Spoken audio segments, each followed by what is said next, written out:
Hareem Khan, north Karachi, Bharat में हैदराबाद दिकन से 7 मील दूर कोलगिंदा नामी एक शहर है, जहां एक किसान अपने खेतों में बीज बो रहा था। सुबह का वक्त था। इलाके का नवाब सैर करता हुआ वहां से गुजरा।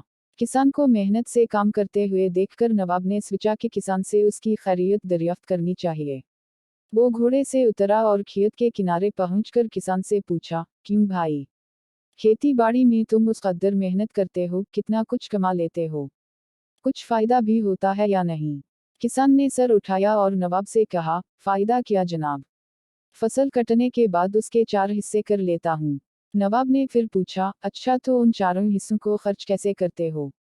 किसान ने जवाब दिया, एक हिस्सा तो हुकूमत के टैक्स में चला जाता है, जारी है, दूसरा हिस्सा कर्ज चुकाने में खत्म हो जाता है, तीसरा हिस्सा उधार देता हूँ और बाकी चौथा हिस्सा यूं ही लौटा देता हूँ।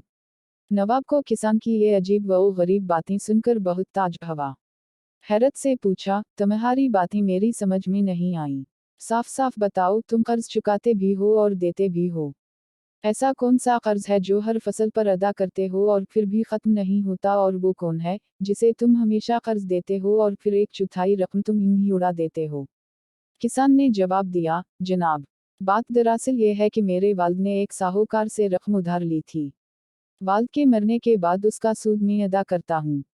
एक हिस्सा टैक्स देने के, दूसरा हिस्सा ये अदा हो जाता है, और तीसरा हिस्सा किसे उधार देते हो?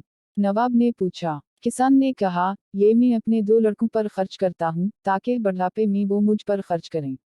नवाब ने पूछा, और ये एक हिस्सा फजूल क्यों उड़ा देते हो? किसान ने कहा, मेरी एक लड़की भी है। आपको पता है कि आजकल जहेज के बिना शादी नहीं होती और जहेज एक फजूल रस्म है। चौथा हिस्सा उसके जहेज के लिए रखता हूँ। मेरी नज़र में ये रकम लटाना ही हवा। नवाब उसकी मदलिल गुफ्तगू से बहुत मुतासिर हुआ और एक बड़ी रकम से इनाम के तौर पर देकर रुखसत हो गया।